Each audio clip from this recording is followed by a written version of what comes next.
Hello and welcome back to another Grand Cross Age of Titans video. In today's video we have the Bunyan note that I thought that was going to be coming out tomorrow, but it actually came out this morning. So we're going to go ahead and dive into this, and we're going to try and pick out as many pieces of information as we can. I'm not going to lie, I am not sure what I read this morning. I read it at probably 4:30, 5 o'clock this morning, and I just worked way too early this morning. It's always my early day on Tuesdays. So I do apologize for it not being out as early as I really wanted it to be. So let's go ahead and dive right into this. It's a lot. So like I said before, grab some popcorn and we will dive right in. I don't know what I just did. What did I do? Okay, apparently I just gotta close out. Whatever. It's not a normal vid for me unless I mess something up, right? Alright, here we go. So this is Mr. Bunyan. The new year of 2024 has begun. I hope all of you have an excellent start to the new year. Season 2 Asgard will be finally open in 2 weeks, which all of our saviors have eagerly awaited. Each kingdom may have a different start date, but we are excited to present the new content to saviors soon. We also have prepared a short video to show you what kind of story will be revealed. So I'm going to go ahead and play this now, and I'm just going to go ahead and let this go. Oh my gosh, that's so loud. My apologies. Let's try to just get it just a tad. There we go. Sorry.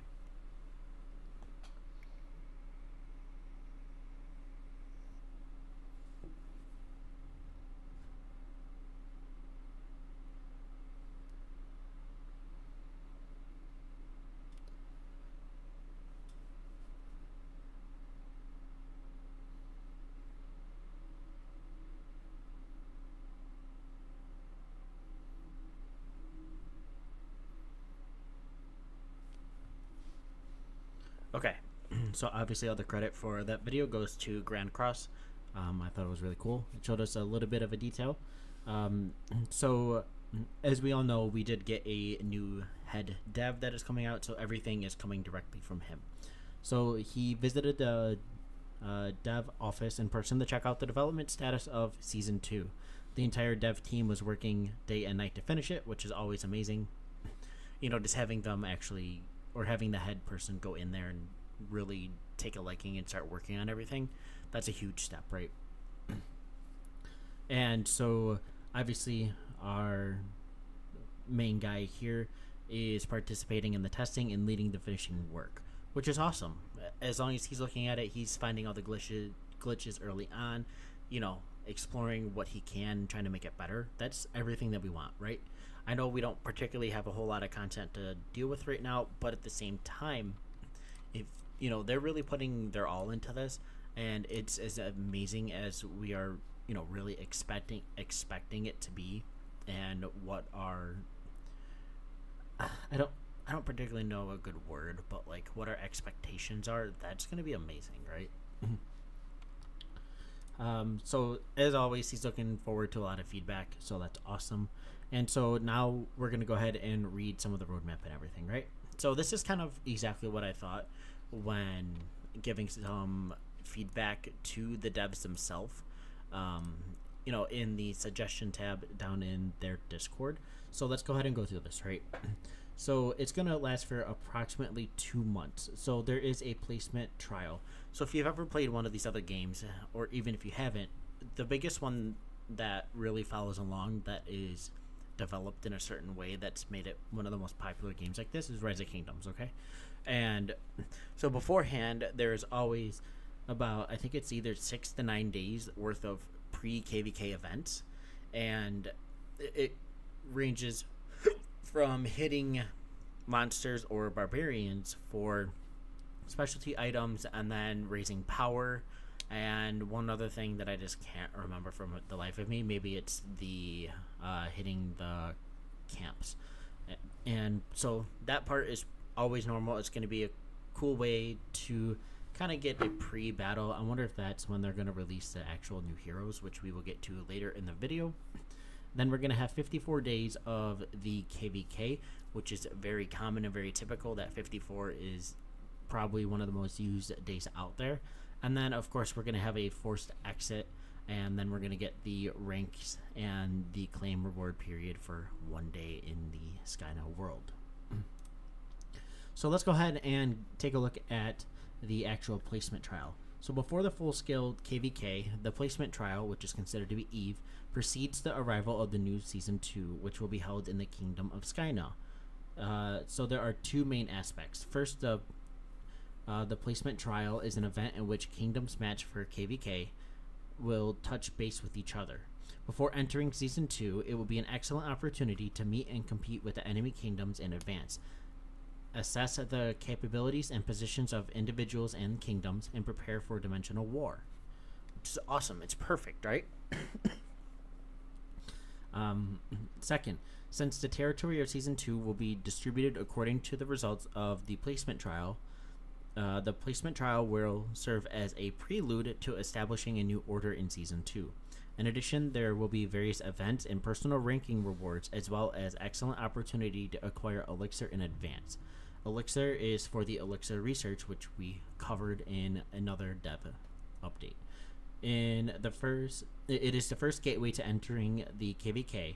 To participate in the placement trial, you must meet the prereqs such as completing the Kingdom Chronicles of Skyna and the parallel world at least once. This is actually really amazing because we're going to let the younger servers get a parallel world before we get a KvK. So obviously the KvK is going to introduce new heroes into the game. And in order for the new players to kind of catch up a little bit and for the whales to max out what they need, they're still going to get a bunch of days beforehand. And at that point, then they can work on Season 2 once, once they enter that portion, which I think is perfectly okay. They get a taste of war. If, they don't watch, YouTube videos or really participate in any, community stuff, they're kind of on their own with whatever they figure out, right? So even in this aspect, they're going to be able to figure out combos and maybe even come up with something different that, like myself or other players in the game currently haven't known, which obviously there was one that one of us came up with. This is the matchmaking criteria. I assume the primary concern of the saviors who are currently looking at the Eve content is how does the matchmaking work? The dimensional KvK matchmaking aims to narrow the power gap between match kingdoms in each server. We aim to create an existing battle environment where saviors from all match kingdoms enthusiastically participate in battles and actively engage in necessary co-op and competition depending on the given situation. To this end, our dev team will move beyond sequential matchmaking simply based on kingdom creation date and combat power. This is very important. We will examine meaningful data from various perspectives, such as the number of daily active users, ranking, troop capacity, and whether or not they have participated in significant events with powerful rewards. With this approach, we plan to ensure that the matchmaking is as thorough and sophisticated as possible. So, getting to this topic, it looks like they're not just kind of placing us by power anymore. Even when we did the latest parallel world, there were some kingdoms that were, upwards of 2 billion away from each other. So even if we can narrow that gap just a little bit, it would be great. Even if we can't, even having the top kingdom and the lowest kingdom teaming together to take on, two middle kingdoms, that is totally fine. That is normal in a lot of the KvKs that I have seen and participated in, and they're still able to get those rewards because the bigger kingdoms will eventually break them out of wherever the other kingdoms are holding. It does take a little bit of time, and they might be a little bit frustrated, but it still happens and it still works, right? So let's go ahead and look at the territory distribution. So to explain in more detail, after the Eve, between the match kingdoms end, the KvK territory will be divided into 8 zones. Okay. 1 kingdom will be placed in each zone in general, considering each kingdom's combat ability and active level. However, more than 1 kingdom may be placed in some zones depending on your Eve performance. So we can have, let's say, Kingdom 11 and Kingdom 9 placed really horribly in these trials.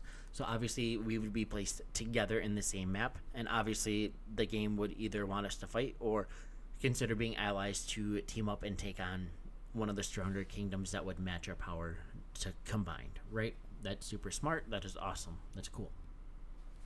Each kingdom's participation and performance will significantly affect the starting point in Season 2, and strategic coalitions and diplomatic negotiations between matched kingdoms will become extremely important to prosper in the new land.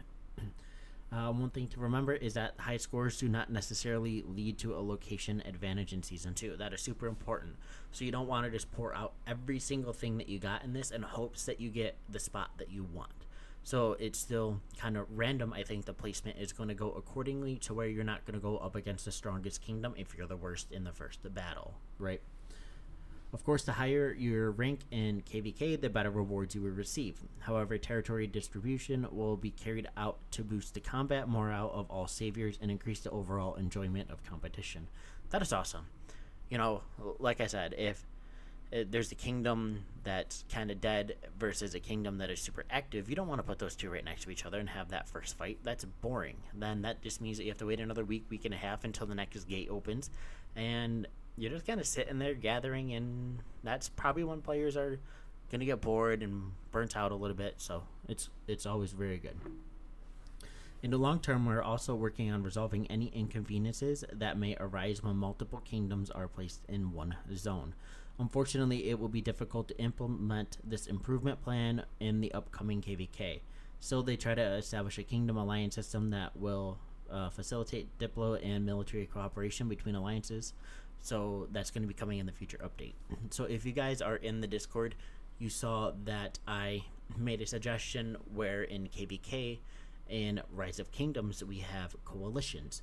And in the coalitions you can team up from let's say I was in, 2891 and we teamed with 70 or 2746. So we could form a coalition and players could jump around between any single alliance between those two worlds. And that really helped in strategic battles. We could go and help out. So it was kind of like one of those things where in our parallel world, when 69 was getting pushed back a little bit, 11 was able to hold, I think it was 46 or 49. I keep on getting them mixed up. And we could have sent, like myself and Juno over there while we had the other tier 5 whales holding there. And then we could have either stopped 22 in their tracks and this let them waste their resources, or we could have pushed them back and that would have been a little bit different. So it's cool that they're paying attention to some of that stuff and they're really taking it into consideration. But like I said, either way, no harm, no foul. That last parallel world was amazing. It was a lot of fun. So these are just some tips, okay? You will immediately enter the KvK mode and must complete 50 days of Chronicle missions, including the final goal, which is capturing the Asgard Castle War. Chronicle missions are designed to be completed together with all saviors from your alliance and match kingdoms. It contains essential tasks to prosper in Season 2. Your alliance will soon become stronger as you follow along diligently. So here's some additional tips and tricks. For obviously we know that it's aerial and air combat, which is the theme of this one. Aspiring to gain a new strategic advantage in capturing aerial objectives during Season 2, we're excited to unveil new special troops. Aerial Titans will be available for both individual players and alliances. And the new aerial unit, the fighter, will offer leverage against the existing bomber. So they're giving a counter to the bomber. I'm curious to see what they counter for catapults with rallies. If we can rally with the fighter, that would be very interesting to see what that does against catapults. The Aerial Titan for individual players can be obtained through steady gameplay rather than intense competition. The new special troop type fighter can be produced once unlocked through progression in Asgard Chronicles. So it's not like something a whale can just instantly, obtain and just go crazy on, right? Which is awesome. That is perfect. No problem at all, right? And that's something that we always like to see. And the more, I guess, progression and stuff like that we can get and just maintain a kind of like a mid level of balance, the better. Preparing for aerial combat will be challenging. However, since everyone can begin production and development of the same unit from a certain starting point, it is expected to bring new thrills in the gameplay, right? So that's cool. So so this is kind of one of the pictures that they gave us for the new unit. It looks like we got some of the new unit here with some of the new Titans here. Looks pretty cool. It does remind me a little bit of Star Wars, which is always fun. So I guess we will just be able to take a look at them once we actually get them. And once again, I have to close out of this because why would I not? Alright, let's get back to where we were. So let's go back to the picture. Whew, long one. As you have already experienced in Skyna, you will need to capture various territories and objects along with the royal castle at the center. However, the big difference is that you will encounter aerial terrain and objects located across the new map. Only aerial titans and aerial units can be deployed to access, attack, rally, capture, and station in the new objects, including the Sky Gates, Sky Sanctuary, Temple, and Citadel situated over the aerial terrain. Capturing these objects will grant you the coveted first occupation reward. This is cool. There's new stuff in here. You need these special units in order to actually fight in that area. How many marches we can use at one time, we do not know yet, but that is still going to be amazing. Some of these will provide troop march speed increase, not currently offered by the existing holy ground objects in Skyna, which is cool. On the new map, you will discover various ground objects offering new buffs such as rallied troops march speed increase, resource production increase, training speed increase, and hospital capacity increase. Which is awesome. That's cool, right? I keep hiccuping. I'm so sorry. We are excited to present new content for Saviors who are eager to deploy their Titans and new aerial units to the battlefield as much as possible. So we got the title Battlefront, which is a Titan exclusive content only with Titans. This upcoming edition in Season 2 will enhance your battle experience, making it more magnificent and splendid. Which is cool because in Wednesday's video, we actually did a free-for-all Titan battle. So I pretty much recorded like 20 to 25 minutes of literally just fighting with Titans. I'm gonna throw some music over it and kill my voice because let's be honest, it's not the biggest deal in the world for me to talk in every single video. It's kind of like a filler video while we're waiting for some of this stuff coming out, as we can't do anything with the new heroes. There's no skills, no nothing yet, so we can't really review. So either way, this map looks really cool, and let's go ahead and go through. You will find a total of 8 Titan Battlefronts, half of which will be activated at specific times. It is a alliance-centric gameplay content where all battles repeat during the active period. Your alliance can take control of the battlefront once you push all enemy Titans beyond the border. Rival alliances can challenge and seize control by expelling all your ally Titans at any time during the deactivation period. So I'm going to let you guys think on that for a second. So, if you've played Rise of Kingdoms, this sounds pretty darn similar to some of the specific honor point given, you know, I think they're sanctuaries. I can't remember. It's been a little bit. So they're going to open at specific times. You don't want to just go in there and waste your Titan parts. And you're going to be able to fight and get the reputation points, which are going to be able to be traded in for specific stuff. It's probably going to be some gold mana stones, some experience, and if they do it alongside of some of the other games that we've seen, taking a top spot with those reputation points, it's pretty darn good and it's pretty darn worth it. So let's keep going on. While there are no first occupation rewards, you get the reputation points. Okay, I might have skipped that part a little bit. The reputation points are an integral part of Deploy's mission in Season 2, and one of the key critical for rankings in Asgard. Through these 2 channels, rewards will be provided based on reputation points earned. And, okay.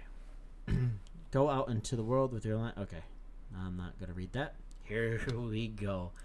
The part that everyone has been waiting for, and I will try to remember to put this down in the description, so if you just want to take a peek at what the new heroes are, that is totally fine by me. The newly introduced heroes not only go well with the new air units, but also boast powerful overall stats. which can be applied to other existing troops. If you know anything about Rise of Kingdoms, Joan of Arc gives an awesome buff, and hopefully they're going to be cool. Anticipate the arrival of new female warriors who are as powerful as they are beautiful, and you are darn right, Nat Marble. They are definitely easy on the eyes, right? So if you're paying attention, which I did not this morning, there are going to be 2 legendaries and 2 unique. So we're assuming this black bar combines them together, and so we're gonna have unique, legendary. And you guys already know I'm gonna max them all out as quick as I can, right? I don't care what the cost is. I'm just going in on it. I will live stream everything and test and do all that. So yay, more content. Okay. Yeah, like I said, legendary and unique rarities. Oh, okay, here we go. So now we're gonna go into the Elixir Research, which I know a lot of people weren't really. It was kind of like mixed reviews. Kind of scared that it was going to be the same thing as Rise of Kingdoms or whatever. So let's go ahead and take a look. Elixir Research will be essential for fast growth and effective utilization of new air units. Elixir Research yields very valuable buffs such as fighter exclusive attack increase, Titan increase, durability loss and decrease, skill cool time decrease. So obviously there's buffs. It's going to increase your performance one or the other. Some of the buffs obtainable will also be applicable to various existing units already in Saber's possession, so probably infantry, cavalry, bombers, etc. Saviors can also obtain useful buffs like Liege skill cooldown decrease, heavily wounded decrease, which will allow them to employ more dynamic tactics and show increased resilience on the battlefield. This is awesome. I would love nothing more than be able to fight and not have to go through billions of resources every time. But that's just not how the style of these games go, and I keep coming back to them, and I keep spending money on resources. It's fine. It's fine. Yeah, okay. We will need to build the Elixir Laboratory. This research can be conducted only by using the exclusive resource called Elixir, and the research speed can be accelerated by consuming a small amount of gems instead of speed up items. Regardless of the time remaining, the amount of gems required will be the same, aiming to reduce Savior's burden. So if the first upgrade costs 40 gems at 15 minutes, it's also going to cost 40 gems at 1 minute. So unless you're going to be an absolute crazy madman, gem it at the beginning. Moreover, Elixir is not available for purchase, and 100% of it can be obtained solely through gameplay. This is awesome for free-to-play players. It can be extracted at certain intervals at the Elixir Refinery, which produces Elixir. So there's probably going to be another building. You're going to be able to get X amount of Elixir, which is fine. Production speed can be increased by progressing through the Elixir Research. Additionally, Elixir will be provided as a reward. Almost all missions throughout Season 2, including the Chronicles. That means that Saviors will be able to collect a large amount of Elixir by exploring the world and participating in events. All Elixir and buildings will be removed when KvK ends. However, depending on the progress made in the research, we've made it possible for you to get Elixir, which can be used in the next season. This is very, very common. The stuff that you have boxed in Rise of Kingdoms, in a certain aspect, is transferred over to the next KvK, where everything else is deleted. Getting there. This is already a 23-minute video. Oh my gosh. All the efforts above to aim to capture the royal castle in the center of the map. Saviors who have already experienced a castle war can learn quickly how to fight in Season 2. There's one big difference. Princess Destina will no longer appear in the castle war of Season 2, and the inner castle gate shield will also be removed. Therefore, instead of marching while escorting Destina, direct confrontations between kingdoms will unfold from the beginning. This sounds cool. With the changes to some of these rules in place and more severe conflicts between stronger kingdoms than before, the castle war is expected to be more intense than Skyna, and the joy of fighting for the throne is expected to be even greater. Remember that the royal castle is a building on land, so it cannot be attacked or stationed with air troops. However, you can freely deploy air units against the enemy troops without restrictions when marching to the royal castle. So obviously, not 100% of everything in here will be able to be done with the new air troop. So you still do need your cavalry and archers and everything. So don't just go getting rid of them. After the Castle War, Season 2 ends, don't forget that you can recover some of your troop losses through the newly introduced Immortal Spirit. That is absolutely amazing. We do not know the percentage yet, but I am so excited that I can just fight and just go. So we have made it to the end. This concludes our dev note for today. We have put a lot of effort into developing Season 2, even delaying its release. We hope that the new content will become a new source of enjoyment and joy for our saviors, and we are committed to completing it soon and delivering the best possible gaming experience. And then they're just saying thank you. So this was another amazing dev note in my opinion. I would love to hear everyone's comments and opinions on this. Also, if you made it to this portion of the video, in any comment down below, state any type of your favorite fruit. And by doing that, it means that you will have heard this next message. This week, I will be doing another 2-week giveaway at $150. Once again, I'm going to make a specialty video on it. So this video does not count for any entries. I just want to see who makes it to the end of these videos, because if you do, you're an amazing person. Anyway, I hope you have enjoyed. Please comment what I told you to comment along with your own thoughts. Give a like and consider subscribing. Have a great rest of your night or day. Catch you on the next one. Peace out.